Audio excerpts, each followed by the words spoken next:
she became pregnant and gave birth to Cain. She said, "With the help of the Lord, I have brought forth a man." Later, she gave birth to his brother, Abel. Now Abel kept flocks, and Cain worked the soil. In the course of time, Cain brought some of the fruits of the soil as an offering to the Lord. But Abel also brought an offering, fat portions from some of the firstborn of his flock. The Lord looked with favor on Abel and his offering, but on Cain and his offering, he did not look with favor. So Cain was very angry, and his face was downcast. Then the Lord said to Cain, "Why are you angry? Why is your face downcast? If you do what is right, will you not be accepted?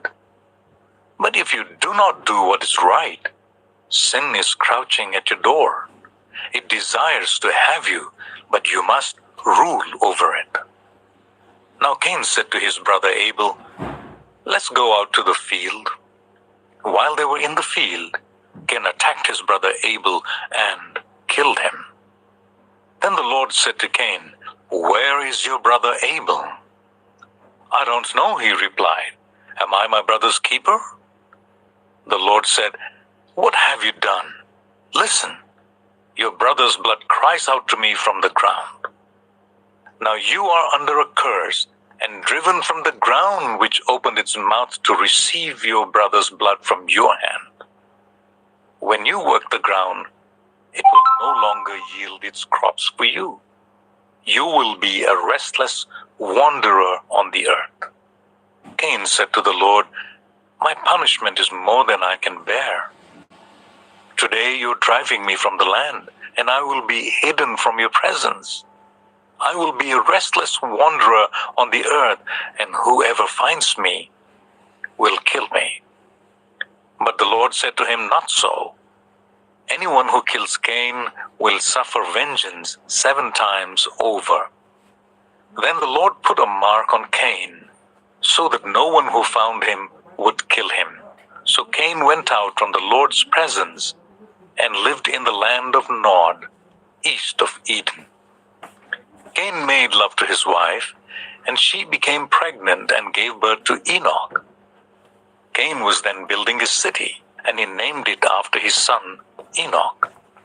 To Enoch was born Irad, and Irad was the father of Mehujael, and Mehujael was the father of Methushael, and Methushael was the father of Lamech.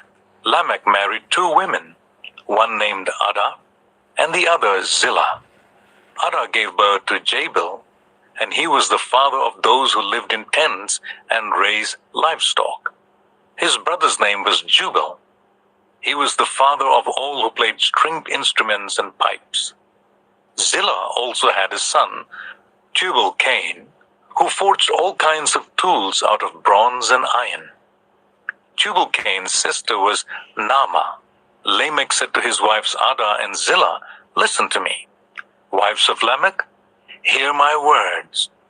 I have killed a man for wounding me, a young man for injuring me.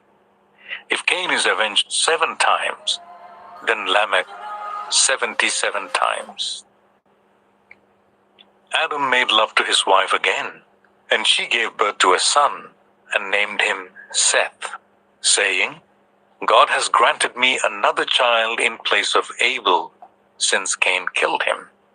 Seth also had a son, and he named him Enosh. At that time, people began to call on the name of the Lord. Genesis 5. This is the written account of Adam's family line. When God created mankind, he made them in the likeness of God. He created them male and female and blessed them. And he named them mankind when they were created. When Adam had lived 130 years, he had a son in his own likeness, in his own image, and he named him Seth. After Seth was born, Adam lived 800 years and had other sons and daughters. Altogether, Adam lived a total of 930 years and then he died. When Seth had lived 105 years, he became the father of Enosh. After he became the father of Enosh, Seth lived 807 years and had other sons and daughters. Altogether, Seth lived a total of 912 years, and then he died. When Enosh had lived 90 years, he became the father of Canaan. After he became the father of Canaan, Enosh lived 815 years and had other sons and daughters. Altogether, Enosh lived a total of 905 years. When Canaan had lived 70 years, he became the Canaan lived 840 years, total of 910 years, had lived 65 years. He became the father of Jared. Mahalalel lived 830 years and had other sons and daughters. Altogether, Mahalalel lived a total of 895 years, and then he died. When Jared had lived 162 years, he became the father of Enoch. After he became the father of years and had other sons and daughters. Altogether, Jared lived a total of 962 years, and then he died. When Enoch had lived 65 years, he became the father of Methuselah. After he became the father of Methuselah, Enoch walked faithfully with God 300 years and had other sons and daughters. Altogether, Enoch lived a total of 365 years. Then he was no more, because God took him away. When Methuselah had lived 187 years, he became the father of Lamech. After he became the father of Lamech, Methuselah lived 782 years and had other sons and daughters. Altogether, Methuselah lived a total of 969 years, and then he died. When Lamech had lived 182 years, he had a son. He named him Noah and said, "He will comfort us in the labor and painful toil of our hands caused by the ground the Lord had cursed," and had other sons and daughters. Altogether, Lamech lived a total of 777 years, and then he died. After Noah was 500 years old, he became the father of Shem, Ham, and Japheth. Genesis 6. When human beings began to increase in number on the earth, and daughters were born to them, the sons of God saw that the daughters of humans were beautiful, and they married any of them they chose.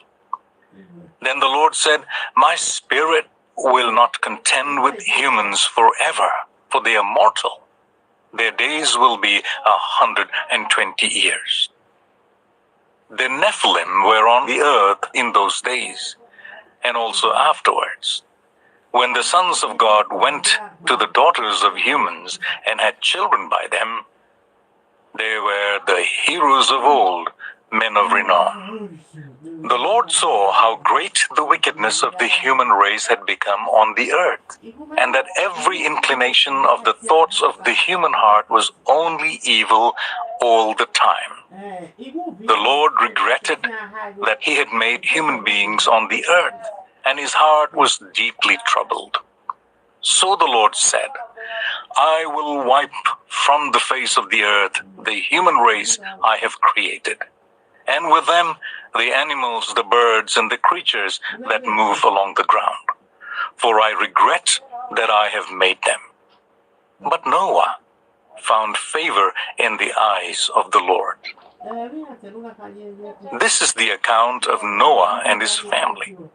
Noah was a righteous man blameless among the people of his time, and he walked faithfully with God. Noah had 3 sons, Shem, Ham, and Japheth. Now the earth was corrupt in God's sight and was full of violence. God saw how corrupt the earth had become, for all the people on earth had corrupted their ways. So God said to Noah, I'm going to put an end to all people, for the earth is filled with violence because of them. I'm surely going to destroy both them and the earth. So make yourself an ark of cypress wood. Make rooms in it and coat it with pitch inside and out. This is how you're to build it. The ark is to be 300 cubits long, 50 cubits wide, and 30 cubits high. Make a roof for it, leaving below the roof an opening 1 cubit high all around. Put a door in the side of the ark and make it lower, middle, and upper decks. I'm going to bring floodwaters on the earth to destroy all life under the heavens, every creature that has the breath of life in it.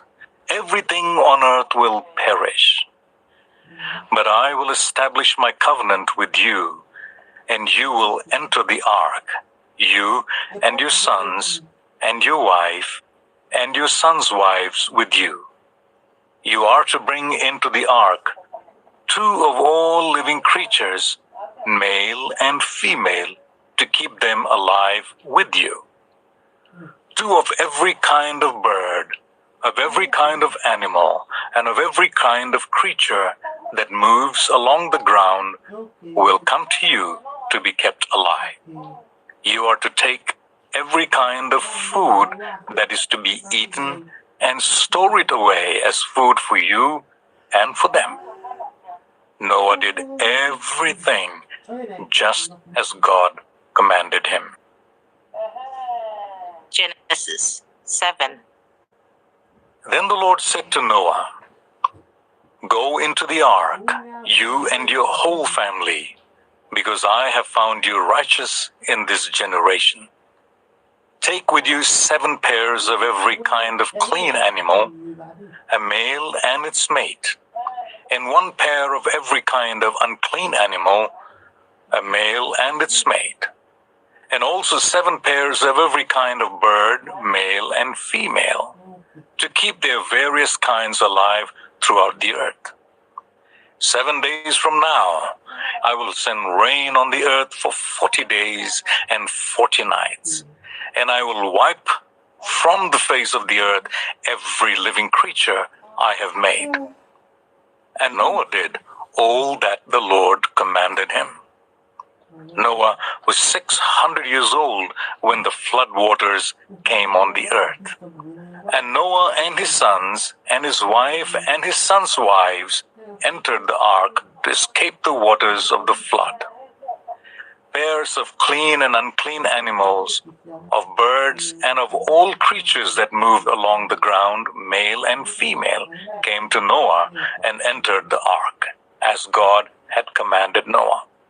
And after the 7 days, the floodwaters came on the earth. In the 600th year of Noah's life, on the 17th day of the 2nd month, on that day all the springs of the great deep burst forth, and the floodgates of the heavens were opened, and rain fell on the earth for 40 days and 40 nights. On that very day, Noah and his sons, Shem, Ham, and Japheth, together with his wife and the wives of his 3 sons, entered the ark. They had with them every wild animal according to its kind, all livestock according to their kinds, every creature that moves along the ground according to its kind, and every bird according to its kind, everything with wings. Pairs of all creatures that have the breath of life in them came to Noah and entered the ark. The animals going in were male and female of every living thing, as God had commanded Noah. Then the Lord shut him in. For 40 days the flood kept coming on the earth, and as the waters increased, they lifted the ark high above the earth. The waters rose and increased greatly on the earth, and the ark floated on the surface of the water. They rose greatly on the earth, and all the high mountains under the entire heavens were covered. The waters rose and covered the mountains to a depth of more than 15 cubits. Every living thing that moved on land perished: birds, livestock, wild animals, all the creatures that swarm over the earth, and all mankind. Everything on dry land that had the breath of life in its nostrils had died. Every living thing on the face of the earth was wiped out. People and animals and the creatures that move along the ground and the birds were wiped from the earth. Only Noah was left, and those with him in the ark. The waters flooded the earth for 150 days. Genesis 8. But God remembered Noah and all the wild animals and the livestock that were with him in the ark. And he sent a wind over the earth, and the waters receded. Now the springs of the deep and the floodgates of the heavens had been closed, and the rain had stopped falling from the sky. The water receded steadily from the earth. At the end of the 150 days, the water had gone down. And on the 17th day of the 7th month, the ark came to rest on the mountains of Ararat. The waters continued to recede until the 10th month.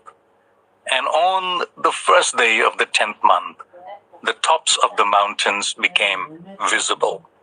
After 40 days, Noah opened a window he had made in the ark, and he sent out a raven, and it kept flying to and fro until the water had dried up from the earth.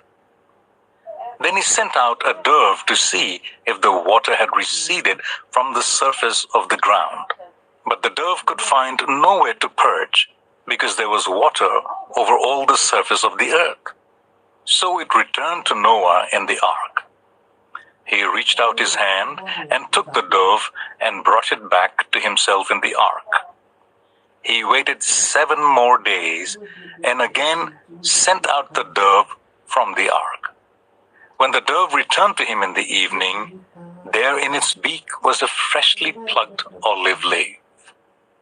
Then Noah knew that the water had receded from the earth. He waited 7 more days and sent the dove out again, but this time it did not return to him. By the first day of the first month of Noah's 601st year, the water had dried up from the earth.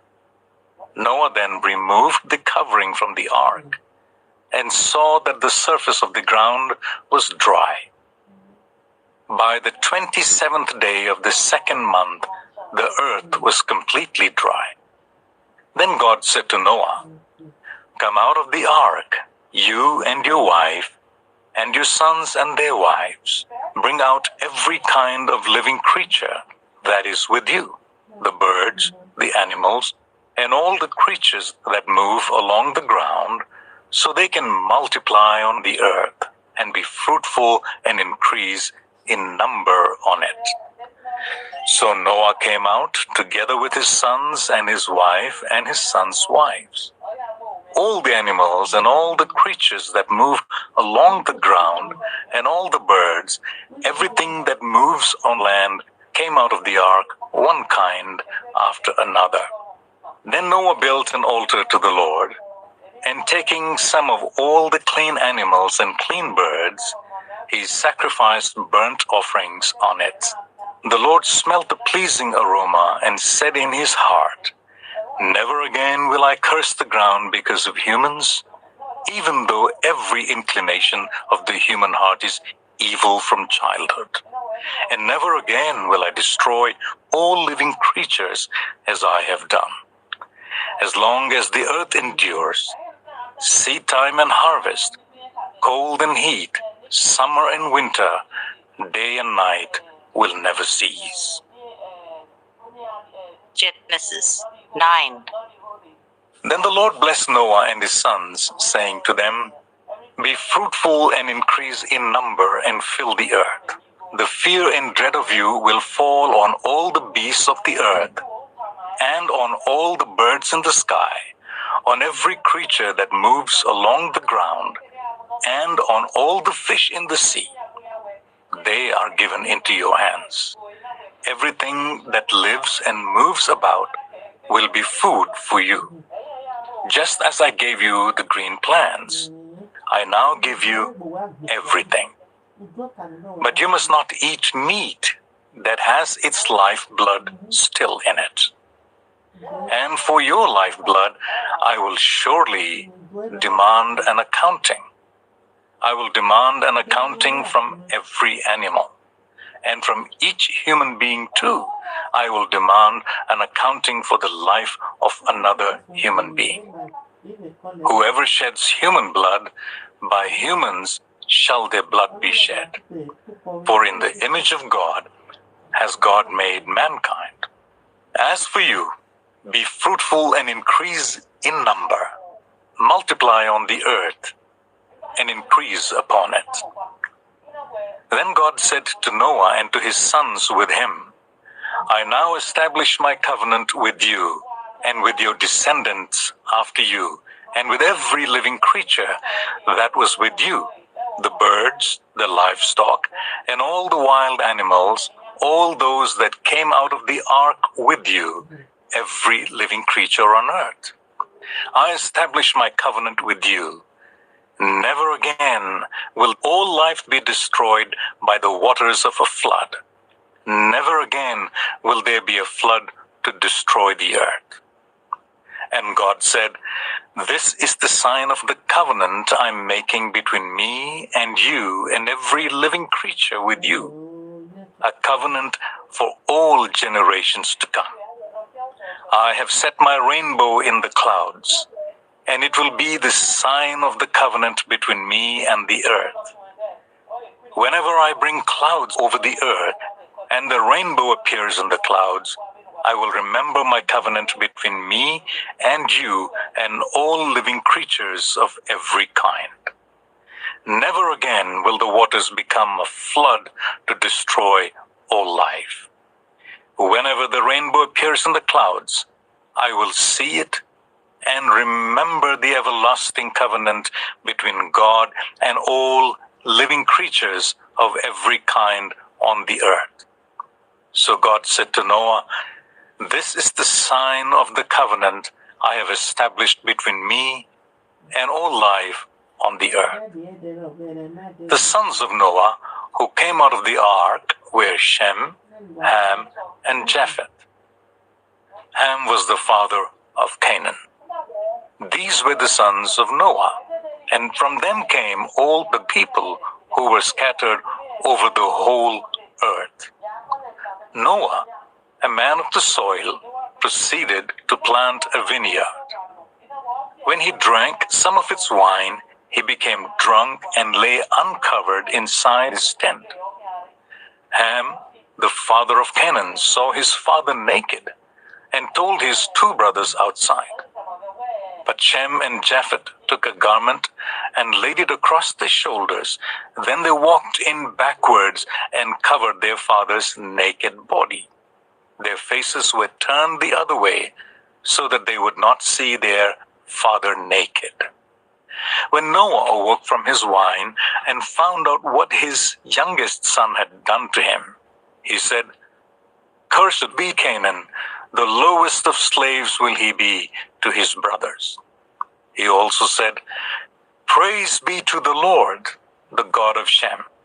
May Canaan be the slave of Shem. May God extend Japheth's territory. May Japheth live in the tents of Shem, and may Canaan be the slave of Japheth. After the flood, Noah lived 350 years. Noah lived a total of 950 years, and then he died. Genesis 10. This is the account of Shem, Ham, and Japheth, Noah's sons, who themselves had sons after the flood. The sons of Japheth: Gomer, Magog, Madai, Javan, Tubal, Meshech, and Tiras. The sons of Gomer: Ashkenaz, Riphat, and Togarmah. The sons of Javan: Elisha, the Kittites, and the Rodanites. From these, the maritime people spread out into their territories by their clans and within their nations, each with its own language. The sons of Ham: Cush, Egypt, Put, and Canaan. The sons of Cush: Seba, Havilah, Septa, Rama, and Septeka. The sons of Rama: Sheba and Dedan. Cush was the father of Nimrod, who became a mighty warrior on the earth. He was a mighty hunter before the Lord. And that is why it is said, like Nimrod, a mighty hunter before the Lord. The first centers of his kingdom were Babylon, Uruk, Akkad, and Calneh in Shinar. From that land he went to Assyria, where he built Nineveh, Rehoboth-ir, Calah, and Resen, which is between Nineveh and Calah, which is the great city. Egypt was the father of the Ludites, Anamites, Lehabites, Nephtuhites, Parthusites, Kasulahites, from whom the Philistines came, and Captorites.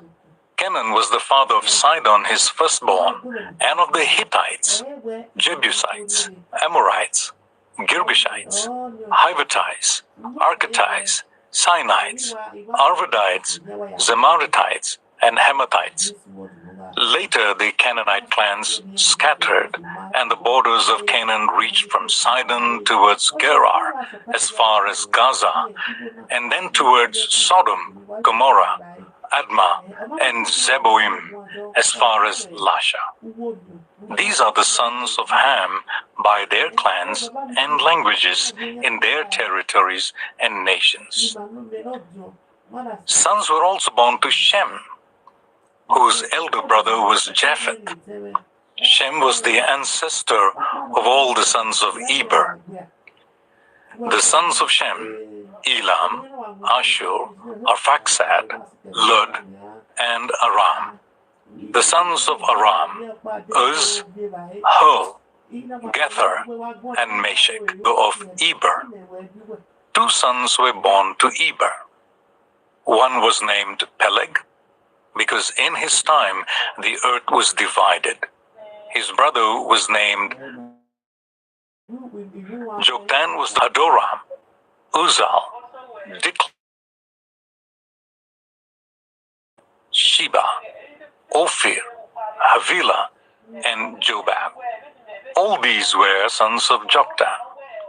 The region where these are the sons of Shem by their clans and languages in their territories and nations. These are the clans of Noah's sons, according to their lines of descent within their nations. From these, the nations spread out over the face of the whole earth. But the Lord came down to see the city. But the Lord came down to see the city and the tower the people were building. The Lord said, "People speaking the same language, they have begun to do this. Then nothing they plan to do will be impossible for them. Come, let us go down and confuse their language, so they will not understand each other." So the Lord scattered them from there over all the earth, and they stopped building the city. That is why it was called Babel, because there the Lord confused the language of the whole world, From there, the Lord scattered them over the face of the whole earth. This is the account of Shem's family line. 2 years after the flood, when Shem was 100 years old, he became the father of Arphaxad. And after he became the father of Arphaxad, Shem lived 5 years and had other sons and daughters. When Arphaxad had lived 35 years, he became the father of Shelah.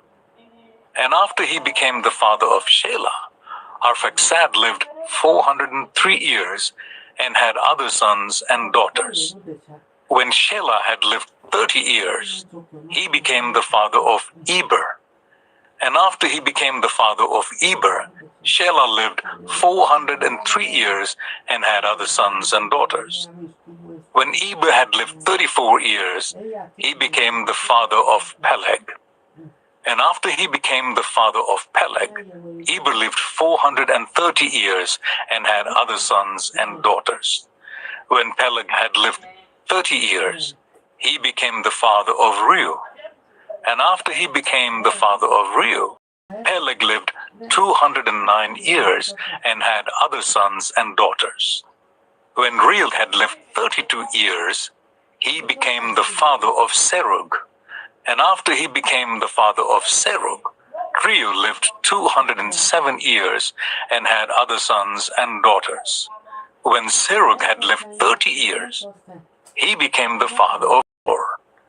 And after he became the father of Nahor, Serug lived 200 years and had other sons and daughters. When Nahor had lived 29 years, he became the father of Terah. And after he became the father of Terah, Nahor lived 119 years and had other sons and daughters. After Terah had lived 70 years, he became the father of Abram, Nahor, and Haran. This is the account of Terah's family line. Terah became the father of Abram, Nahor, and Haran. And Haran became the father of Lot. While his father Terah was still alive, Haran died in Ur of the Chaldeans in the land of his birth. Abram and Nahor both married. The name of Abram's wife was Sarai. The name of Nahor's wife was Milcah. She was the daughter of Haran, the father of both Milcah and Ishka. Now Sarai was childless because she was not able to conceive. Terah took his son Abram, his grandson Lot, son of Haran, and his daughter-in-law Sarai, the wife of his son Abram, and together they set out from Ur of the Chaldeans to go to Canaan. But when they came to Haran, they settled there. Terah lived 205 years, and he died in Haran. Genesis 12. The Lord had said to Abram, "Go from your country, your people, and your father's household to the land I will show you. I will make you into a great nation, and I will bless you. I will make your name great, and you will be a blessing. I will bless those who bless you, and whoever curses you, I will curse.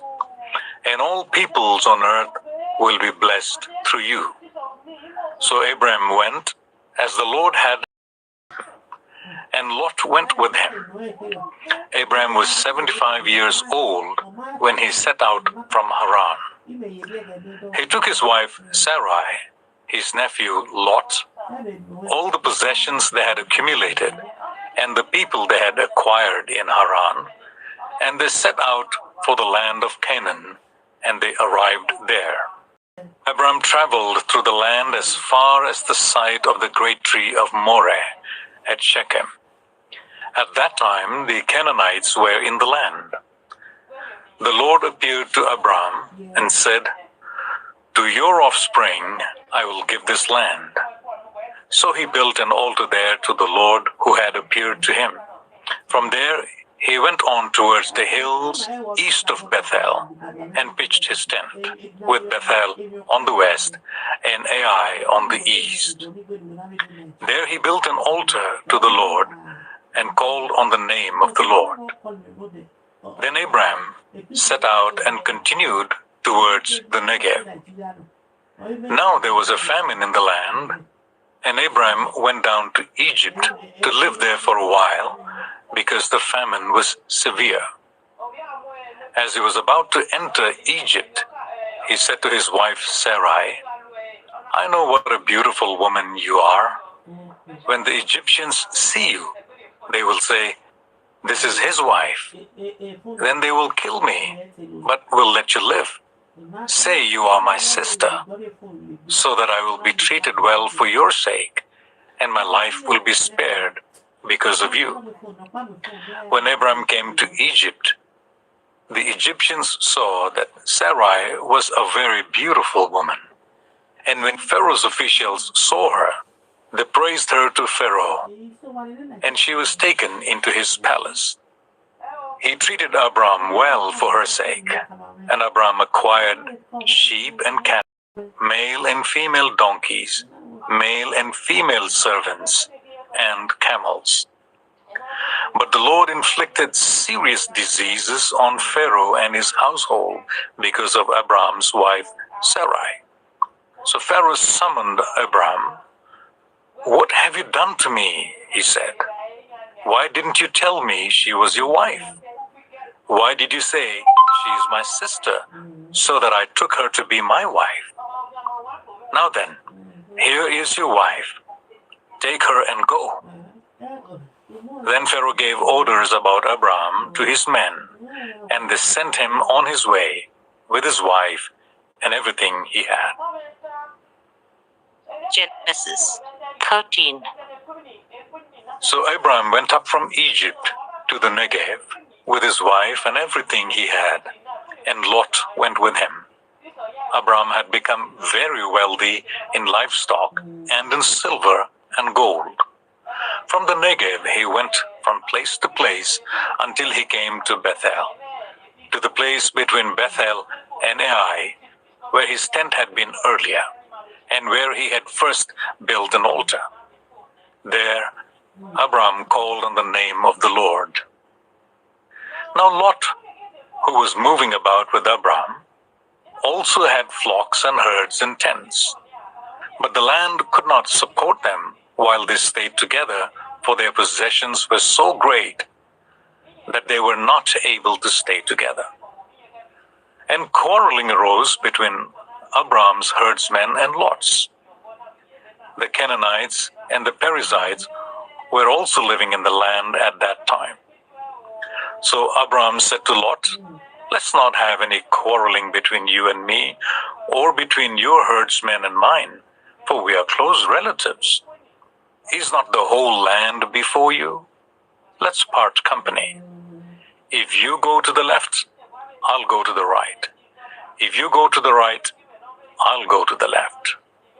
Lot looked around and saw that the whole plain of Jordan towards Zoar was well watered,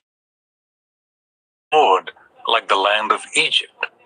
This was before the Lord destroyed Sodom and Gomorrah. So Lot chose for himself the whole plain of the Jordan east. The two men parted company. Abram lived in the land of Canaan, while Lot lived among the cities of the plain and pitched his tents near Sodom. Now the people of Sodom were wicked and were sinning greatly against the Lord.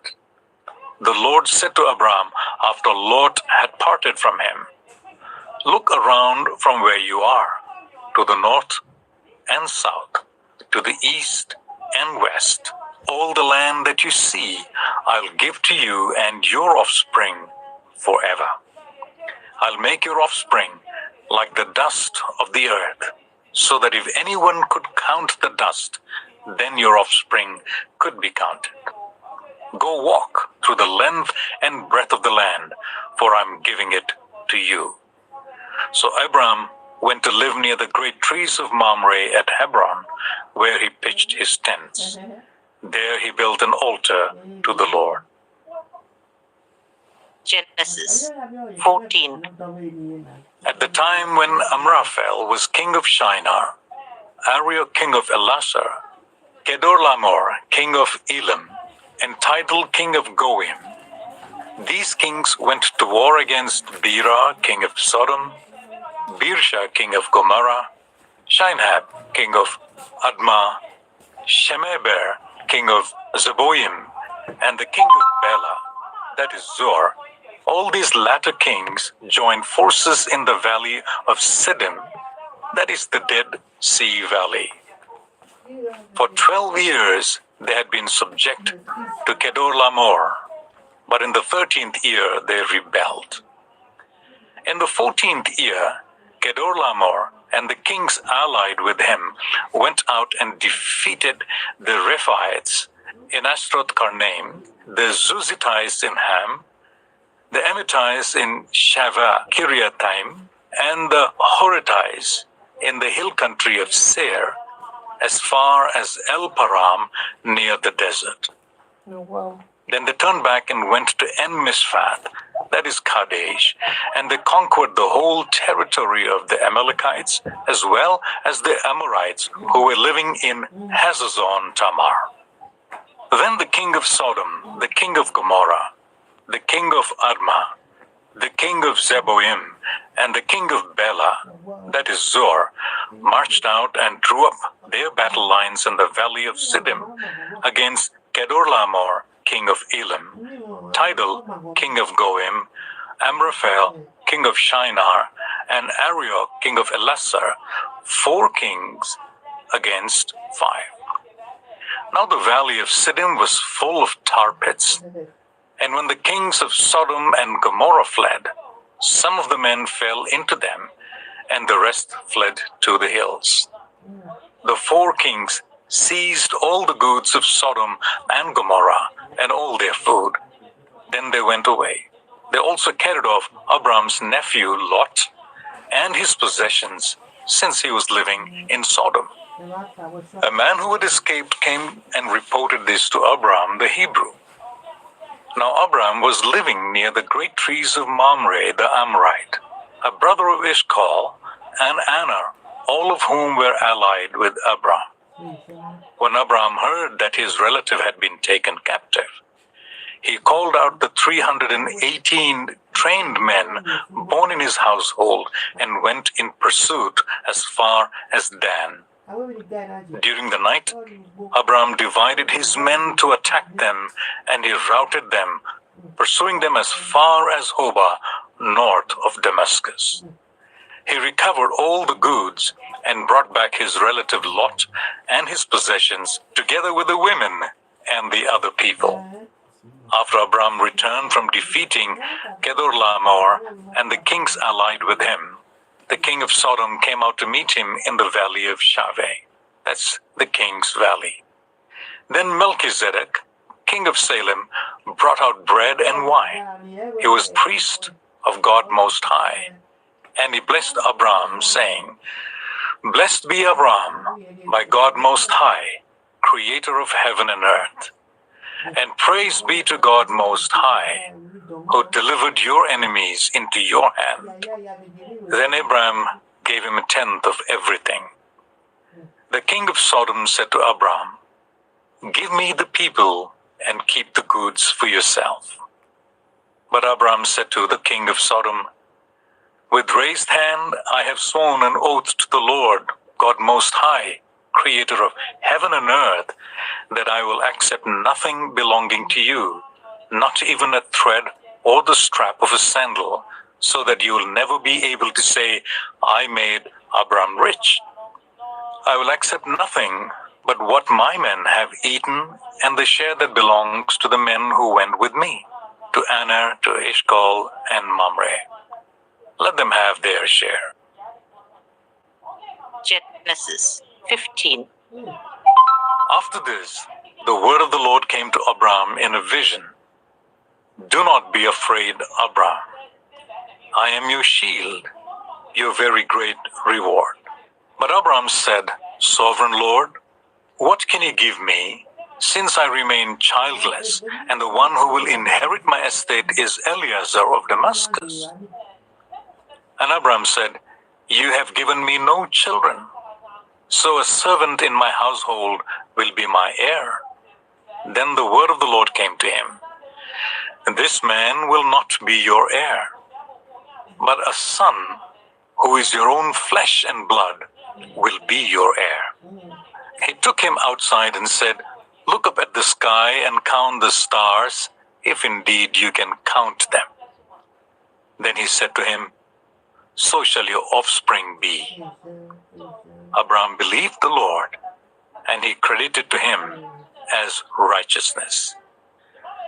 He also said to him, I am the Lord who brought you out of Ur of the Chaldeans to give you this land to take possession of it. But Abram said, Sovereign Lord, how can I know that I shall gain possession of it? So the Lord said to him, Bring me a heifer, a goat and a ram, each 3 years old, along with a dove and a young pigeon. Abram brought all these to him, cut them in two, and arranged the halves opposite each other. The birds, however, he did not cut in half. Then birds of prey came down on the carcasses, but Abram drove them away. As the sun was setting, Abram fell into a deep sleep, and a thick and dreadful darkness came over him. Then the Lord said to him, Know for certain that for 400 years your descendants will be strangers in a country not their own, and that they will be enslaved and ill-treated there. But I will punish the nation they serve as slaves, and afterwards they will come out with great possessions. You, however, will go to your ancestors in peace and be buried at a good old age. In the 4th generation, your descendants will come back here, for the sin of the Amorites had not yet reached its full measure. When the sun had set and darkness had fallen, a smoking brazier with a blazing torch appeared and passed between the pieces. On that day, the Lord made a covenant with Abram and said, To your descendants I give this land, from the Wadi of Egypt to the great river, the Euphrates, the land of the Kenites, Kenizzites, Kadmonites, Hittites, Perizzites, Rephites, Amorites, Canaanites, Girgashites, and Jebusites. Genesis 16. Now Sarai, Abram's wife, had borne him no children, but she had an Egyptian slave named Hagar. So she said to Abram, The Lord has kept me from having children. Go, sleep with my slave. Perhaps I can build a family through her. Abram agreed to what Sarai said. So after Abram had been living in Canaan 10 years, Sarai, his wife, took her Egyptian slave Hagar and gave her to her husband to be his wife. He slept with Hagar, and she conceived. When she knew she was pregnant, she began to despise her mistress. Then Sarai said to Abram, You are responsible for the wrong I'm suffering. I put my slave in your arms, and now that she knows she's pregnant, she despises me. May the Lord judge between you and me. Your slave is in your hands, Abram said. Do with her whatever you think best. Then Sarai ill-treated Hagar, so she fled from her. The angel of the Lord found Hagar near a spring in the desert. It was the spring that is beside the road to Shur. And he said, Hagar, slave of Sarai, where have you come from, and where are you going? I'm running away from my mistress Sarai, she answered. Then the angel of the Lord told her, Go back to your mistress and submit to her. The angel added, I will increase your descendants so much that they will be too numerous to count. The angel of the Lord also said to her, You are now pregnant, and you will give birth to a son. You shall name him Ishmael, for the Lord has heard of your misery. He will be a wild donkey of a man. His hand will be against everyone, and everyone's hand against him, and he will live in hostility towards all his brothers. She gave this name to the Lord who spoke to her. You are the God who sees me. For she said, I have now seen the one who sees me. That is why the well was called Bir Lahoi Roy. It is still there between Kadesh and Bered. So Hagar bore Abram a son, and Abram gave the name Ishmael to the son she had born. Abram was 86 years old when Hagar bore him Ishmael. Genesis 17. When Abram was 99 years old, the Lord appeared to him and said, I am God Almighty. Walk before me faithfully and be blameless. Then I will make my covenant between me and you, and will greatly increase your numbers. Abram fell face down, and God said to him, As for me, this is my covenant with you. You will be the father of many nations. No longer will you be called Abram. Your name will be Abraham, for I have made you a father of many nations. I will make you very fruitful. I will make nations of you, and kings will come from you. I will establish my covenant as an everlasting covenant between me and you, and your descendants after you, for the generations to come, to be your God and the God of your descendants after you. The whole land of Canaan, where you now reside as a foreigner, I will give as an everlasting possession to you and your descendants after you, and I will be their God. Then God said to Abraham, As for you, you must keep my covenant, you and your descendants after you, for the generations to come. This is my covenant with you and your descendants after you, the covenant you are to keep. Every male among you shall be circumcised. You are to undergo circumcision, and it will be the sign of the covenant between me and you. For the generations to come, every male among you who is 8 days old must be circumcised, including those born in your household or bought with your money from a foreigner, those who are not your offspring. Whether born in your household or bought with your money, they must be circumcised. My covenant in your flesh is to be an everlasting covenant. Any uncircumcised male who has not been circumcised in the flesh will be cut off from his people. He has broken my covenant. God also said to Abraham, As for Sarai, your wife, you are no longer to call her Sarai. Her name will be Sarah. I will bless her and will surely give you a son by her. I will bless her so that she will be the mother of nations. Kings of peoples will come from her. Abraham fell face down. He laughed and said to himself, Will a son be born to a man 100 years old? Will Sarah bear a child at the age of 90? And Abraham said to God, If only Ishmael might live under your blessing.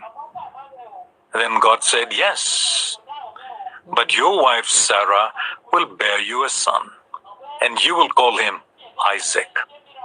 I will establish my covenant with him as an everlasting covenant for his descendants after him. And as for Ishmael, I've heard you. I will surely bless him. I will make him fruitful and will greatly increase his numbers. He will be the father of 12 rulers, and I will make him into a great nation. But my covenant I will establish with Isaac, whom Sarah will bear to you by this time next year. When he had finished speaking with Abraham, God went up from him. On that very day, Abraham took his son Ishmael and all those born in his household or bought with his money, every male in his household, and circumcised them as God told him. Abraham was 99 years old when he was circumcised, and his son Ishmael was 13. Abraham and his son Ishmael were both circumcised on that very day. And every male in Abraham's household, including those born in his household or bought from a foreigner, was circumcised with him. Genesis 18. The Lord appeared to Abraham near the great trees of Mamre while he was sitting at the entrance to his tent in the heat of the day. Abraham looked up and saw 3 men standing nearby. When he saw them, he hurried down from the entrance of his tent to meet them and bowed low to the ground. He said, "If I have found favor in your eyes, my Lord, do not pass your servant by. Let a little water be brought, and then you may all wash your feet and rest under this tree. Let me get you something to eat so you can be refreshed, and then go on your way, now that you have come to your servant." "Very well," they answered. "Do as you say." So Abraham hurried into the tent of Sarah. "Quick," he said, "get 3 shears of the finest flour and knead it and bake some bread." Then he ran to the herd and selected a choice, tender calf and gave it to a servant who hurried to prepare it. He then brought some curds and milk and the calf that had been prepared and set these before them. While they ate, he stood near them under a tree. "Where is your wife Sarah?" they asked him. "There in the tent," he said. Then one of them said, "I will surely return to you about this time next year, and Sarah, your wife, will have a son." Now Sarah was listening at the entrance to the tent, which was behind him. Abraham and Sarah were already very old, and Sarah was past the age of childbearing. So Sarah laughed to herself as she thought, "After I am worn out and my Lord is old, will I now have this pleasure?" Then the Lord said to Abraham, "Why did Sarah laugh and say, 'Will I really have a child now that I am old?' Is anything too hard for the Lord? I will return to you at the appointed time next year, and Sarah will have a son." Sarah was afraid, so she lied and said, "I did not laugh." But he said, "Yes, you did laugh." When the men got up to leave, they looked down towards Sodom, and Abraham walked along with them to see them on their way. Then the Lord said, "Shall I hide from Abraham what I'm about to do? Abraham will surely become a great and powerful nation, and all nations on earth will be blessed through him. For I have chosen him, so that he will direct his children and his household after him to keep the way of the Lord by doing what is right and just, so that the Lord will bring about for Abraham what he has promised him." Then the Lord said, "The outcry against Sodom and Gomorrah is so great, and their sins so grievous, that I will go down and see if what they have done is as bad as the outcry that has reached me. If not, I will know." The men turned away and went towards Sodom. But Abraham remained standing before the Lord. Then Abraham approached him and said, "Will you sweep away the righteous with the wicked? What if there are 50 righteous people in the city? Will you really sweep it away and not spare the place for the sake of the 50 righteous people in it? Far be it from you to do such a thing, to kill the righteous with the wicked, treating the righteous and the wicked alike. Far be it from you. Will not the judge of all the earth do right?" The Lord said, "If I find 50 righteous people in the city of Sodom, I will spare the whole place for their sake." Then Abraham spoke up again. "Now that I have been so bold as to speak to the Lord, though I am nothing but dust and ashes, what if the number of righteous is 5 less than 50? Will you destroy the whole city for lack of 5 people? If I find 45 there," he said, "I will not destroy it." Once again he spoke to him, "What if only 40 are found there?" He said, "For the sake of 40, I will not do it." Then he said, "May the Lord not be angry, but let me speak. What if only 30 can be found there?" He answered, "I will not do it if I find 30 there." Abraham said, "Now that I have been so bold as to speak to the Lord, what if only 20 can be found there?" He said, "For the sake of 20, I will not destroy it." Then he said, "May the Lord not be angry, but let me speak just once more. What if only 10 can be found there?" He answered, "For the sake of 10, I will not destroy it." When the Lord had finished speaking with Abraham, he left, and Abraham returned home.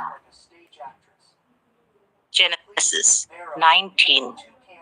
The 2 angels arrived at Sodom in the evening, and Lot was sitting in the gateway of the city. When he saw them, he got up to meet them and bowed down with his face to the ground. "My lords," he said, "please turn aside to your servant's house. You can wash your feet and spend the night and then go on your way early in the morning." "No," they answered, "we will spend the night in the square." But he insisted so strongly that they did go with him and entered his house. He prepared a meal for them, baking bread without yeast, and they ate. Before they had gone to bed, all the men from every part of the city of Sodom, both young and old, surrounded the house. They called to Lot, "Where are the men who came to you tonight? Bring them out to us, so that we can have sex with them." Lot went outside to meet them and shut the door behind him and said, "No, my friends, don't do this wicked thing. Look, I have 2 daughters who have never slept with a man. Let me bring them out to you, and you can do what you like with them. But don't do anything to these men, for they have come under the protection of my roof." "Get out of our way," they replied. "This fellow came here as a foreigner, and now he wants to play the judge? We'll treat you worse than them." They kept bringing pressure on Lot and moved forward to break down the door. But the men inside reached out and pulled Lot back into the house and shut the door. Then they struck the men who were at the door of the house, young and old, with blindness, so that they could not find the door. The 2 men said to Lot, "Do you have anyone else here, sons-in-law, sons or daughters, or anyone else in the city who belongs to you? Get them out of here, because we are going to destroy this place." The outcry to the Lord against its people is so great that he has sent us to destroy it. So Lot went out and spoke to his sons-in-law who were pledged to marry his daughters. He said, "Hurry and get out of this place, because the Lord is about to destroy the city." But his sons-in-law thought he was joking. With the coming of dawn, the angels urged Lot, saying, "Hurry, take your wife and your 2 daughters who are here, or you will be swept away when the city is punished." When he hesitated, the men grasped his hand and the hands of his wife and of his 2 daughters and led them safely out of the city, for the Lord was merciful to them. As soon as they brought them out, one of them said, "Flee for your lives. Don't look back and don't stop anywhere in the plain. Flee to the mountains, or you will be swept away." But Lord said to them, "No, my lords, please. Your servant has found favor in your eyes, and you have shown great kindness to me in sparing my life. But I can't flee to the mountains. This disaster will overtake me, and I'll die. Look, here is a town near enough to run to, and it is small. Let me flee to it. It is very small, isn't it? Then my life will be spared." He said to him, "Very well. I will grant this request too. I will not overthrow the town you speak of, but flee there quickly, because I cannot do anything until you reach it." That is why the town was called Zoar. By the time Lot reached Zoar, the sun had risen over the land. Then the Lord rained down burning sulfur on Sodom and Gomorrah from the Lord out of the heavens. Thus he overthrew those cities and the entire plain, destroying all those living in the cities and also the vegetation in the land. But Lot's wife looked back, and she became a pillar of salt. Early the next morning, Abraham got up and returned to the place where he had stood before the Lord. He looked down towards Sodom and Gomorrah, towards all the land of the plain, and he saw dense smoke rising from the land like smoke from a furnace. So when God destroyed the cities of the plain, he remembered Abraham, and he brought Lot out of the catastrophe that overthrew the cities where Lot had lived. Lot and his 2 daughters left Zoar and settled in the mountains, for he was afraid to stay in Zoar. He and his 2 daughters lived in a cave. One day, the elder daughter said to the younger, "Our father is old, and there is no man around here to give us children, as is the custom all over the earth. Let's get our father to drink wine and then sleep with him and preserve our family line through our father." That night, they got their father to drink wine, and the elder daughter went in and slept with him. He was not aware of it when she lay down or when she got up. The next day, the elder daughter said to the younger, "Last night I slept with my father. Let's get him to drink wine again tonight, and you go in and sleep with him so we can preserve our family line through our father." So they got their father to drink wine that night also, and the younger daughter went in and slept with him. Again, he was not aware of it when she lay down or when she got up. So both of Lot's daughters became pregnant by their father. The elder daughter had a son, and she named him Moab. He is the father of the Moabites of today. The younger daughter also had a son, and she named him Ben-Amin. He is the father of the Ammonites of today. Genesis 20. Now Abraham moved on from there into the region of the Negev and lived between Kadesh and Shur. For a while, he stayed in Gerar. And there Abraham said of his wife Sarah, "She is my sister." Then Abimelech, king of Gerar, sent for Sarah and took her. But God came to Abimelech in a dream one night and said to him, You are as good as dead because of the woman you have taken. She is a married woman." Now Abimelech had not gone near her. So he said, "Lord, will you destroy an innocent nation? Did he not say to me, 'She is my sister'? And didn't she also say, 'He is my brother'? I have done this with a clear conscience and clean hands." Then God said to him in the dream, "Yes, I know. You did this with a clear conscience, and so I have kept you from sinning against me. That is why I did not let you touch her. Now return the man's wife, for he is a prophet, and he will pray for you, and you will live. But if you do not return her, you may be sure that you and all who belong to you will die."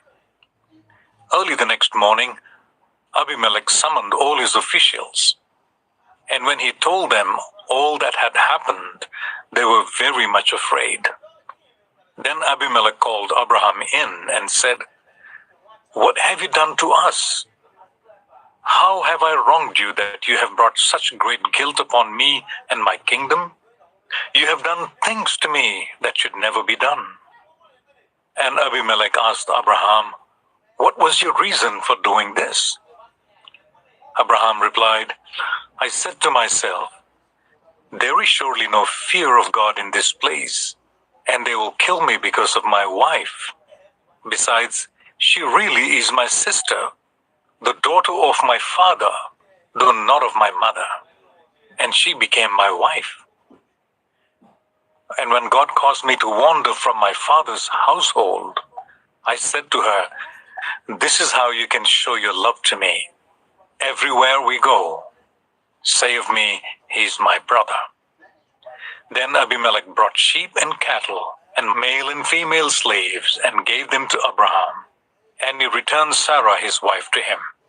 And Abimelech said, "My land, live wherever you like." To Sarah he said, "I'm giving your brother 1,000 shekels of silver against you before all who are with you. You are completely vindicated." Then Abraham prayed to God. Then God healed Abimelech, his wife, and his female slaves so they could have children again. For the Lord had kept all the women in Abimelech's household from conceiving because of Abraham's wife, Sarah. Genesis 21. Now the Lord was gracious to Sarah as he had said, and the Lord did for Sarah what he had promised. Sarah became pregnant and bore a son to Abraham in his old age, at the very time God had promised him. Abraham gave the name Isaac to the son Sarah bore him. When his son Isaac was 8 days old, Abraham circumcised him as God commanded him. Abraham was 100 years old when his son Isaac was born to him. Sarah said, "God has brought me laughter, and everyone who hears about this will laugh with me." And she added, "Who would have said to Abraham that Sarah would nurse children? Yet I have borne him a son in his old age." The child grew and was weaned, and on the day Isaac was weaned, Abraham held a great feast. But Sarah saw that the son whom Hagar the Egyptian had borne to Abraham was mocking. And she said to Abraham, "Get rid of that slave woman and her son, for that woman's son will never share in the inheritance with my son Isaac." The matter distressed Abraham greatly because it concerned his son. But God said to him, "Do not be so distressed about the boy and your slave woman. Listen to whatever Sarah tells you, because it is through Isaac that your offspring will be reckoned. I will make this son of the slave into a nation also, because he is your offspring." Early the next morning, Abraham took some food and a skin of water and gave them to Hagar. He set them on her shoulders and then sent her off with the boy. She went on her way and wandered in the desert of Beersheba. When the water in the skin was gone, she put the boy under one of the bushes. Then she went off and sat down about a bow shot away, for she thought, I cannot watch the boy die. And as she sat there, she began to sob. God heard the boy crying, and the angel of God called to Hagar from heaven and said to her, What is the matter, Hagar? Do not be afraid. God has heard the boy crying as he lies there. Lift the boy up and take him by the hand, for I will make him into a great nation. Then God opened her eyes, and she saw a well of water. So she went and filled the skin with water and gave the boy a drink.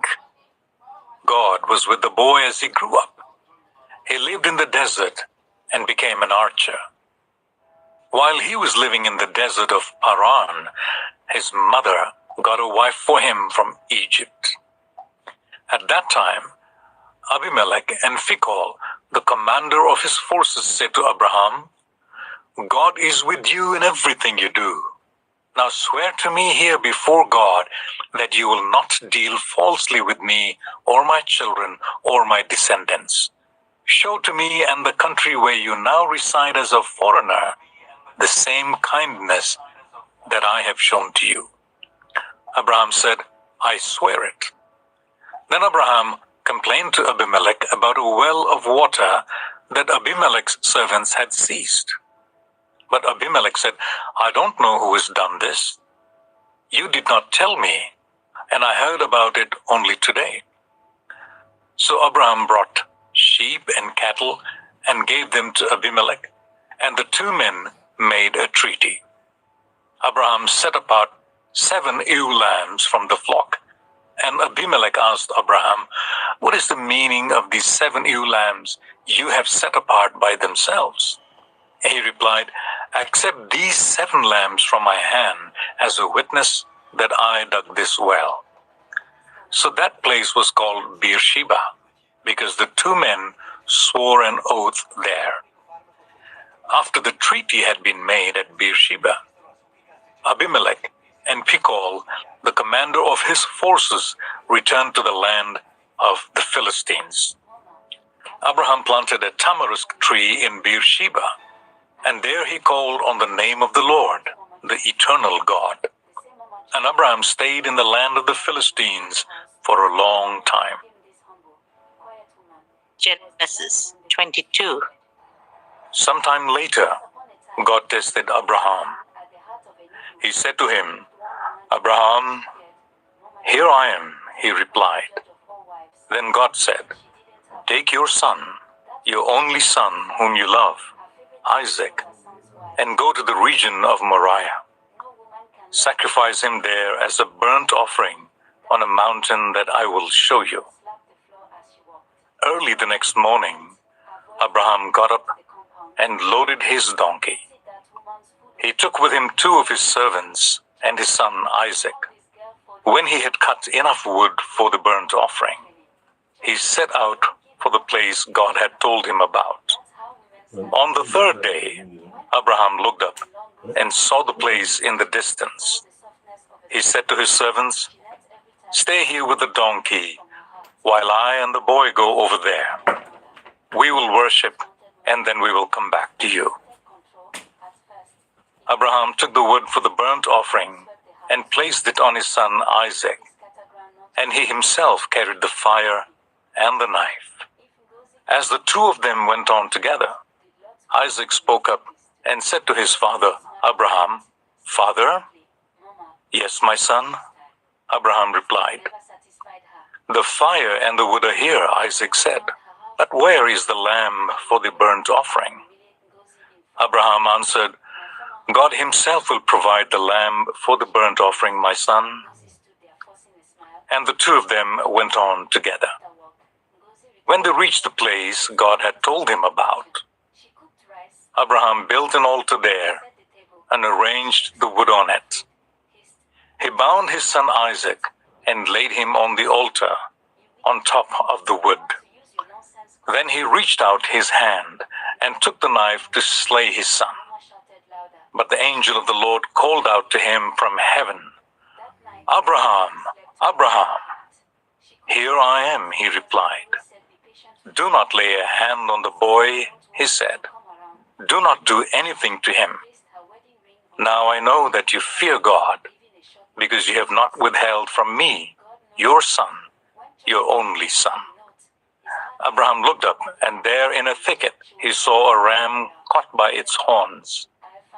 He went over and took the ram and sacrificed it as a burnt offering instead of his son. So Abraham called that place, "The Lord will provide." And to this day it is said, "On the mountain of the Lord it will be provided."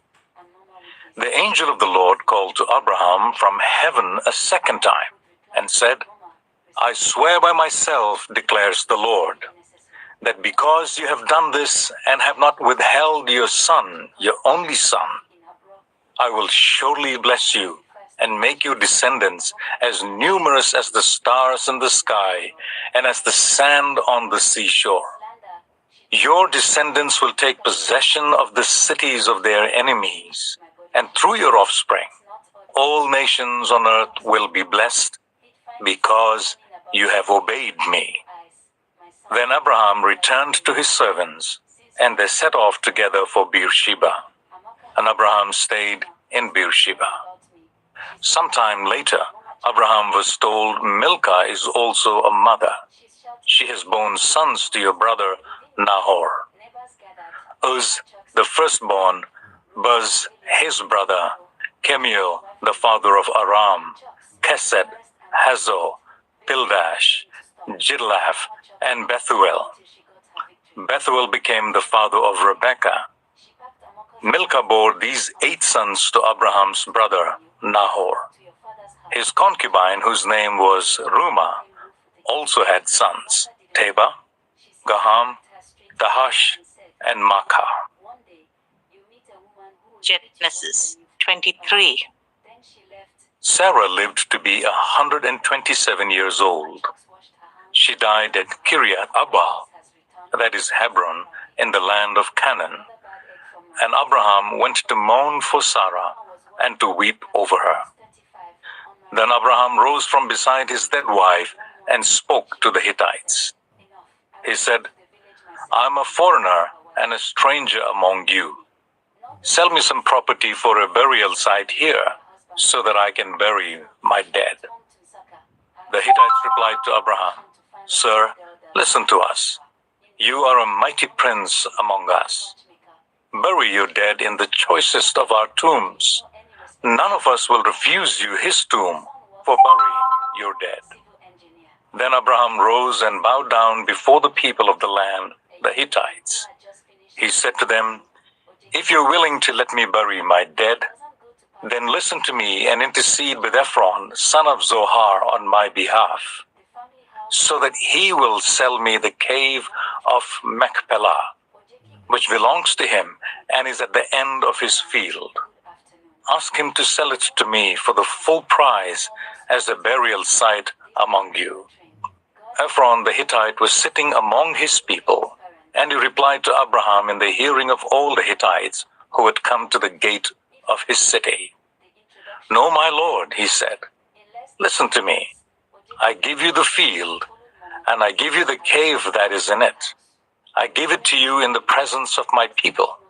Bury your dead."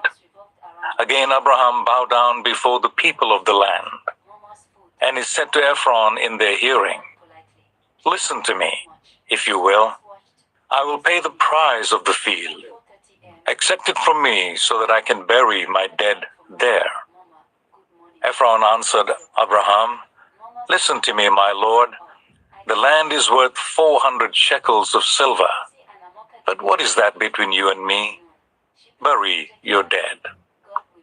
Abraham agreed to Ephron's terms and weighed out for him the price he had named in the hearing of the Hittites, 400 shekels of silver, according to the weight current among the merchants. So Ephron's field in Machpelah near Mamre Both the field and the cave in it, and all the trees within the borders of the field, was legally made over to Abraham as his property in the presence of all the Hittites who had come to the gate of the city. Afterwards, Abraham buried his wife Sarah in the cave in the field of Machpelah near Mamre, which is at Hebron in the land of Canaan. So the field and the cave in it were legally made over to Abraham by the Hittites as a burial site. Genesis 24. Abraham was now very old, and the Lord had blessed him in every way. He said to the senior servant in his household, the one in charge of all that he had, "Put your hand under my thigh. I want you to swear by the Lord, the God of heaven and the God of earth, that you will not get a wife for my son from the daughters of the Canaanites, among whom I'm living, but will go to my country and my own relatives and get a wife for my son Isaac." The servant asked him, "What if the woman is unwilling to come back with me to this land? Shall I then take your son back to the country you came from?" "Make sure that you do not take my son back there," Abraham said.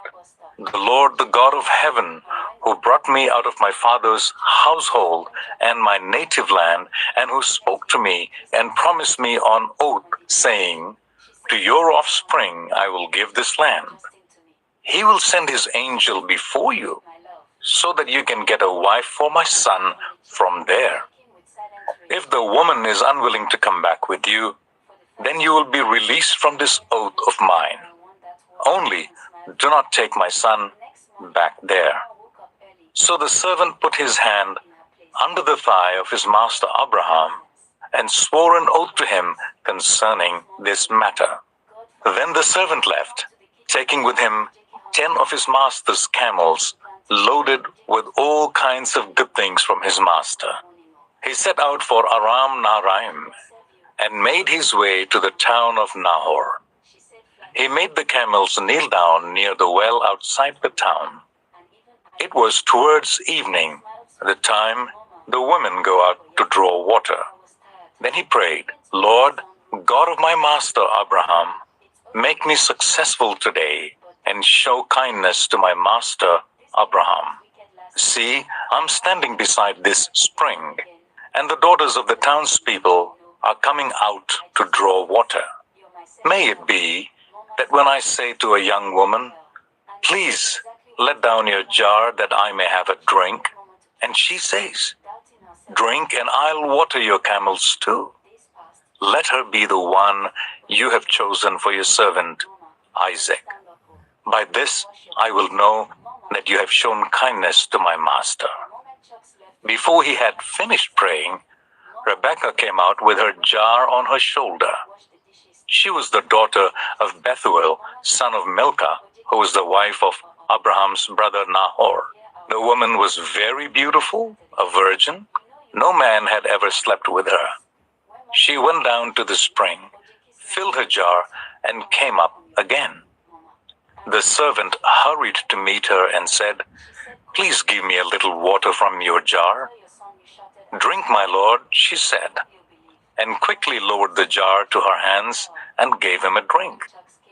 After she had given him a drink, she said, "I'll draw water for your camels too, until they have had enough to drink." So she quickly emptied her jar into the trough, ran back to the well to draw more water, and drew enough for all his camels. Without saying a word, the man watched her closely to learn whether or not the Lord had made his journey successful. When the camels had finished drinking, the man took out a gold nose ring weighing a bekah and 2 gold bracelets weighing 10 shekels. Then he asked, "Whose daughter are you? Please tell me, is there room in your father's house for us to spend the night?" She answered him, "I am the daughter of Bethuel, the son that Milcah bore to Nahor." And she added, "We have plenty of straw and fodder, as well as room for you to spend the night." The man bowed down and worshipped the Lord, saying, "Praise be to the Lord, the God of my master Abraham, who has not abandoned his kindness and faithfulness. As for me, the Lord has led me on the journey to the house of my master's relatives." The young woman ran and told her mother's household about these things. Now Rebekah had a brother named Laban, and he hurried out to the man at the spring. As soon as he had seen the nose ring and the bracelets on his sister's arms, and had heard Rebekah tell what the man had said to her, he went out to the man and found him standing by the camels near the spring. "Come,"